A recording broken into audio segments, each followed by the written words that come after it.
আকাশবাণী আগরতলা স্থানীয় সংবাদ পড়ছি শর্মিষ্ঠা রায়।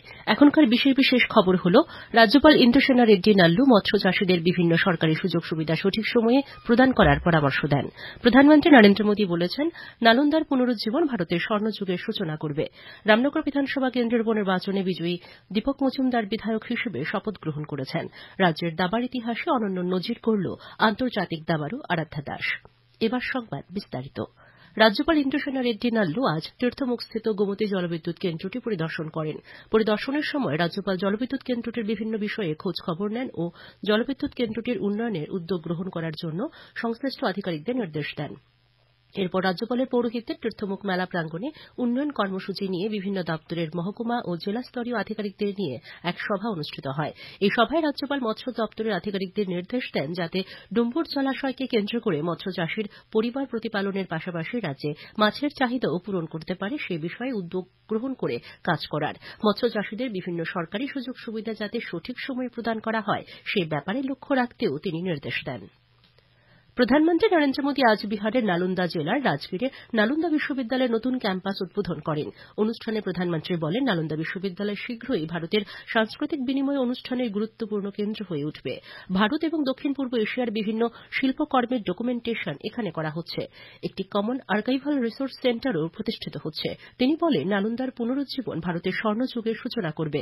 প্রধানমন্ত্রীর কথায়, নালন্দা একটি পরিচয়, একটি সম্মান। নালন্দা একটি মান, একটি মন্ত্র, একটি গর্ব, একটি গল্প। অনুষ্ঠানে উপস্থিত ছিলেন বিদেশমন্ত্রী ড এস জয়শঙ্কর, বিহারের রাজ্যপাল রাজেন্দ্র আর্লেকার, মুখ্যমন্ত্রী নীতিশ কুমার, উপমুখ্যমন্ত্রী বিজয় সিনহা প্রমুখ। উদ্বোধনের পর সেখানে বৃক্ষরোপণও করেছেন প্রধানমন্ত্রী। ভারত ও ইস্ট ইন্ডিয়া সামিট দেশগুলির যৌথ উদ্যোগে এই নতুন ক্যাম্পাস গড়ে উঠেছে। উদ্বোধনী অনুষ্ঠানে উপস্থিত ছিলেন 17টি দেশের রাষ্ট্রদূতগণও। এর আগে প্রধানমন্ত্রী প্রাচীন নালন্দা বিশ্ববিদ্যালয়ের ধ্বংসাবশেষ ঘুরে দেখেন। অষ্টাদশ লোকসভা সাধারণ নির্বাচন সুষ্ঠু ও শান্তিপূর্ণভাবে সম্পন্ন করার জন্য ভারতের মুখ্য নির্বাচন কমিশনার রাজীব কুমার দেশের সব জেলা নির্বাচনী আধিকারিক ও জেলা পুলিশ সুপারদের শংসাপত্র প্রদান করেছেন। মুখ্য নির্বাচন কমিশনার রাজীব কুমারের স্বাক্ষরিত এই শংসাপত্রগুলি গতকাল রাজ্য অতিথিশালায় এক সংক্ষিপ্ত অনুষ্ঠানের মাধ্যমে রাজ্যের সব জেলা নির্বাচন আধিকারিক ও জেলা পুলিশ সুপারদের হাতে তুলে দেয়। মুখ্য সচিব জে কে সিনহা, পুলিশের মহানির্দেশক শ্রী অনুরাগ এবং রাজ্যের মুখ্য নির্বাচন আধিকারিক পুনিত আগরওয়াল শংসাপত্রগুলি প্রদান করেন। আজ বিশ্ব সিকেল সেল দিবস উপলক্ষে প্রধানমন্ত্রী নরেন্দ্র মোদী বলেছেন, সরকার প্রযুক্তিগত উন্নতির সহযোগিতায় সিকেল সেল মোকাবিলার চেষ্টা চালিয়ে যাচ্ছে। এনিমিয়া নির্মূল মিশন সবার মধ্যে সজাগ ভাবধারা তৈরি করেছে। কেন্দ্রীয় স্বাস্থ্যমন্ত্রী জে পি নাড্ডা এই রোগকে যথাযথভাবে চিহ্নিত করে এবং তার সঠিক চিকিৎসা পরিষেবা প্রত্যেকটি রোগীর কাছে সঠিক সময়ে পৌঁছে দেওয়ার উপর গুরুত্ব আরোপ করেছেন। কেন্দ্রীয় সরকারের কল্যাণমুখী কর্মধারা বেটি বাঁচাও বেটি পড়াও বিষয়ে 59 জেলার ভিত্তিক এক বৈঠক আজ কৈলাসহরে অনুষ্ঠিত হয়। কৈলাসহরের ডিএম কনফারেন্স হলে অনুষ্ঠিত এই বৈঠকে উপস্থিত ছিলেন 59 জেলা পরিষদের সভাধিপতি অমলেন্দু দাস, সহকারী সভাধিপতি শ্যামল দাস, জেলা শাসক দিলীপ কুমার চাকমা সহ বিভিন্ন দপ্তরে পদস্থ আধিকারিকরা। বৈঠকে কন্যা সন্তানের উন্নতি বিধানে বিভিন্ন দপ্তর যাতে একযোগে কাজ করে এই বিষয়ে গুরুত্ব আরোপ করা হয়। বৈঠক শেষে সমাজ কল্যাণ ও সমাজ শিক্ষা দপ্তরের জেলা পরিদর্শক বিদ্যাসাগর দেববর্মা জানান, 59 জেলার 92টি গ্রাম পঞ্চায়েত ও ভিলেজ কমিটির এলাকায় এই প্রকল্প বিষয়ে ব্যাপক প্রচার চালানো হবে। আয়োজন করা হবে বিবিধ ক্রীড়া অনুষ্ঠানের। কৈলাসহর ও কুমারঘাট দুটি মহকুমাতেই বেটি বাঁচাও বেটি পড়াও এই বিষয়ে সেলফি পয়েন্টও করা হবে। ভ্রূণের লিঙ্গ নির্ধারণ বেআইনি এই বিষয়ে প্রচার চালানো হবে।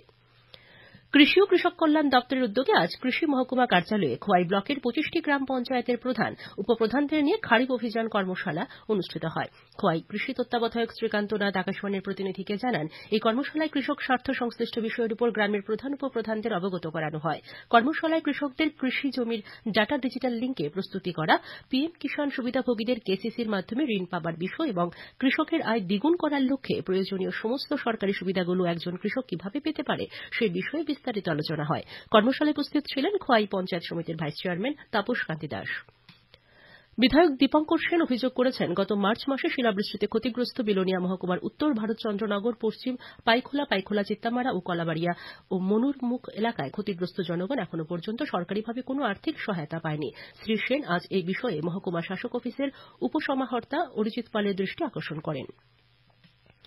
এসএফআই ও টিএসসিউর পক্ষ থেকে 6 দফা দাবিতে আজ দক্ষিণ জেলা শিক্ষা আধিকারিক সুবীর মজুমদারের কাছে এক ডেপুটেশন প্রদান করা হয়। উল্লেখযোগ্যভাবে দাবিগুলি হল, জোলাইবাড়ি ব্লকের চরকবাই দ্বাদশ স্কুলের বিজ্ঞান বিভাগ চালু করা, পশ্চিম পিলাক দ্বাদশ স্কুল ও দেবদারু দ্বাদশ স্কুলের পরিকাঠামো উন্নয়ন করে বিজ্ঞান বিভাগে ছাত্রছাত্রীদের ভর্তির ব্যবস্থা করা। ডেপুটেশনে উপস্থিত ছিলেন এসএফআই শান্তিরবাজার মহকুমার সভাপতি কৌশিক পাটারি, সম্পাদক দেবাশিস দাস এসএফআই এর বিলোনিয়া মহকুমা সভাপতি সৌরভ পাল, সম্পাদক প্রসেনজিৎ বৈদ্য এবং টিএসইউ বিলোনিয়া মহকুমা সম্পাদক গৌতম রিয়াং।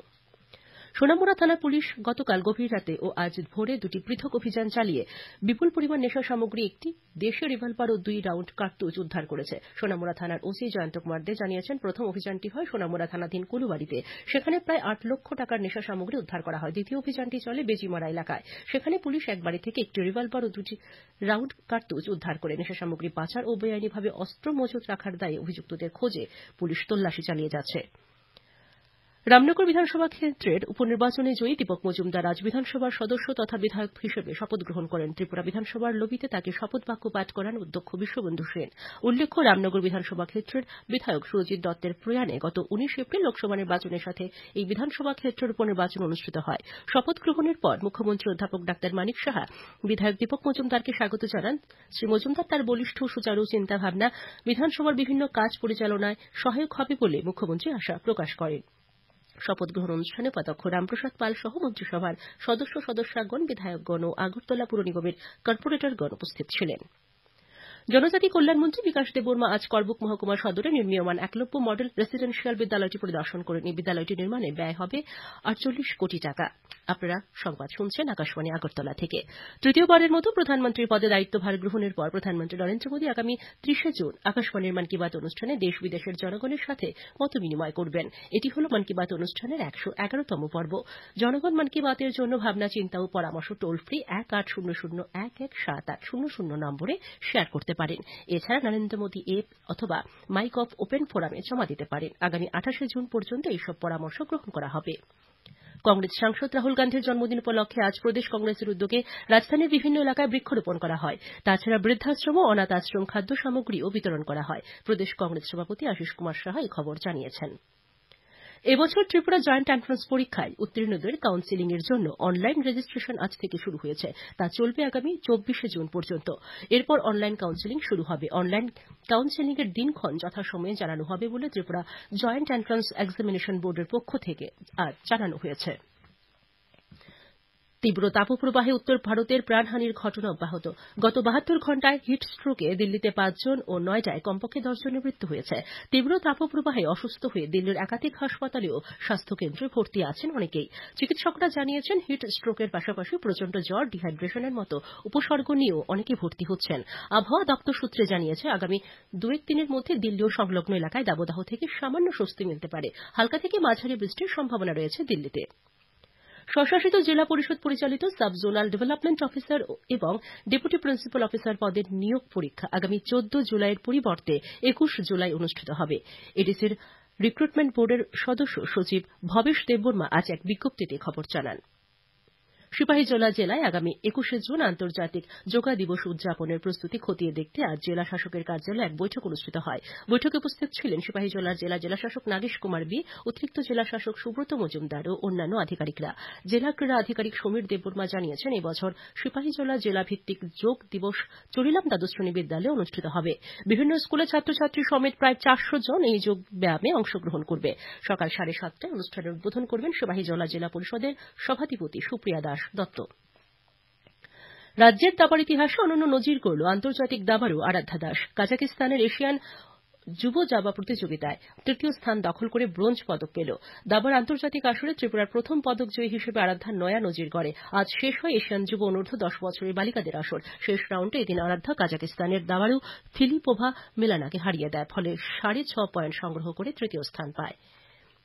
টিএফএ পরিচালিত মহিলাদের ঘরোয়া লীগ ফুটবল প্রতিযোগিতা আজ থেকে শুরু হয়েছে। সকালে উমাকান্ত মিনি স্টেডিয়ামে অনুষ্ঠিত দুটি খেলায় ত্রিপুরা স্পোর্টস স্কুল ও চলমান সংঘ জয়লাভ করেছে। প্রথম খেলায় ত্রিপুরা স্পোর্টস স্কুল 3-0 গোলে জম্পুইজলা প্লে সেন্টারকে পরাজিত করে। বিজয়ী ত্রিপুরা স্পোর্টস স্কুলের পক্ষে শ্রেয়া সরকার হ্যাট্রিক করে। পরে একই মাঠে দ্বিতীয় খেলায় চলমান সংঘ 10-0 গোলে আনন্দনগর প্লে সেন্টারকে হারিয়ে দেয়।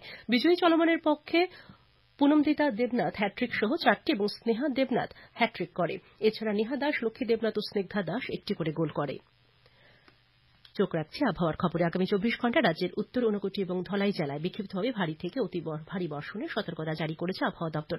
এছাড়া পশ্চিম জেলা এবং খোয়াই জেলায় বিক্ষিপ্তভাবে ভারী বর্ষণেরও সতর্কতা জারি করা হয়েছে। গত 24 ঘন্টায় আগরতলা বিমানবন্দর এলাকায় বৃষ্টি হয়েছে 58.6 মিলিমিটার। সকাল 8:30 থেকে দুপুর 2:30 পর্যন্ত বৃষ্টি হয়েছে 21.6 মিলিমিটার। আগামীকাল আকাশ সাধারণত মেঘাচ্ছন্ন থাকবে। তাপমাত্রা সর্বোচ্চ 30 ডিগ্রি এবং সর্বনিম্ন 24 ডিগ্রি সেলসিয়াসের কাছাকাছি থাকবে। আজ দিনের সর্বোচ্চ তাপমাত্রা ছিল 27.6 ডিগ্রি এবং সর্বনিম্ন 23.8 ডিগ্রি সেলসিয়াস। সংবাদ শেষ করার আগে আবারও বিশেষ সংবাদ।